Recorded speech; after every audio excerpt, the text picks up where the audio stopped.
Welcome to Channel AMAC, your insight to the Australian visa system.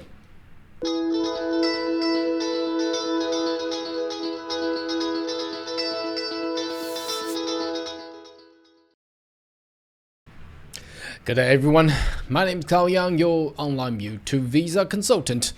Are you interested to migrate to Australia? Why don't you consider to subscribe to my channel and turn on the bell on the side so once about all the updates and news, you'll be the first one getting all the insight. Now today's video, we're going to talk about one of the news article that came out on that's 6th of November, that's 2 days ago. However, it's interestingly talked about the government is blaming, yes, they're blaming against the Kiwis. And people coming from New Zealand is actually getting all the net migrations wrongly done. So is it really to blame the Kiwis? Well, anyway, let's have a look at the news, and then we talked about what we have already know and what has actually been done wrongly. Well, probably the strategic plan wasn't really there, but anyhow, let's jump into the actual news article. So this came out from the Sydney Morning Herald. I received this news yesterday. Didn't want to talk about it because we were focusing so much on the geopolitical, the issue on U.S. elections. Donald Trump will be the president of USA from 2025, and it will really struck the entire world. Every order will be different in 2025. Now that will definitely affect the immigration policy in Australia and also the political spheres in Australia as well. Next year there is going to be a general elections, by the way. All right, so let's have read about this topic. It says the government to miss immigration target. Oh wow, again they have missed it so many times again as the Kiwi flocks to Australia. Now what's happening in New Zealand, the economy in New Zealand? Now you may want to Google this news article yourself and have a good read about it. It's a short read, so it's not too bad, but it's basically talking about the economy in New Zealand is actually not doing well. So because of the Tasman agreement, that Tasman Sea is the sea between Australia and New Zealand, then a lot of the Kiwis just decide to fly over to Australia, find better jobs and living, and that costs, well, not really costs a lot of problem because there's only mild increase of the Kiwi coming to Australia compared to the year before. But why are they blaming the Kiwis? I mean, first of all, there has been a special category visa given to all the New Zealanders who can come and automatically, once they can just bring, they don't need to do anything with the visa. They just fly into Australia with their passport, New Zealand passport, scan, and they will get an automatically treatment of subclass 444 visa. That's straight away. It's almost like permanent visa because they can stay in Australia as long as they can. As long as they want. There's only a limitation on the social welfare. For example, I'm not too sure if we're getting to this is getting to a sphere of the Centrelink stuff, so Medicare and things like that. So I don't have those details. There's a little bit of difference there, but the rest, it's almost as good as permanent resident. So is it to blame the Kiwis? Well, not quite, because the policy has been there for many years.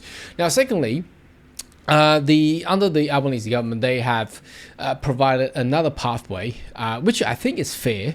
As long as the New Zealanders have been staying and residing in Australia for 4 years, they will be able to apply to become Australian citizens. So I think that's fair, because previous scheme was that they are required to transfer themselves from a very similar special category visa to permanent residency, and to transfer into permanent residency, then once they get the PR, then they transfer to become Australian citizens, which is pretty redundant because the 444 visa is almost like permanent resident anyway. So I don't think that is the root cost for all the Kiwis to flock over to Australia. It's also the economy problem in New Zealand. So New Zealand has been heavily reliant on the agricultural industry. That's the first thing, and then heavily rely on the purchasing power from China, especially. Now, since the China economy is tumbling, obviously that heavily affected the economy in New Zealand, and that then indirectly affected all type of industry in the entire New Zealand, and that's where we get a lot of Kiwis flocked over to Australia. So is it really to blame New Zealand as for the migration issue?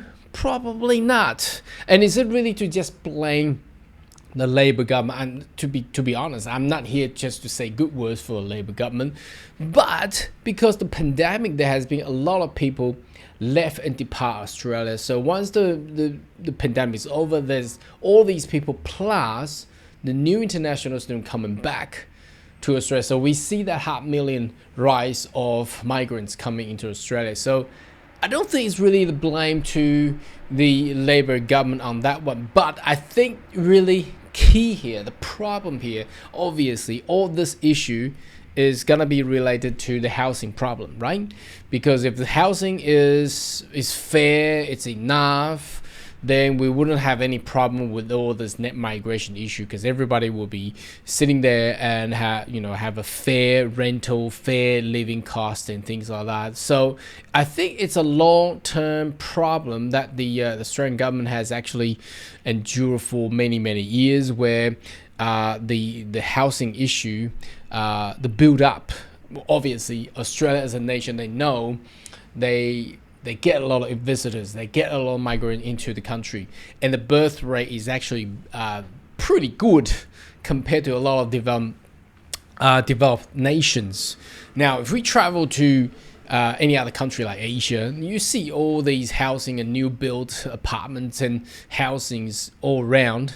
But if you check what's happening in Australia, it's actually very limited compared to all other nations worldwide. So the really problem is the housing policy. It probably has been like that for decades.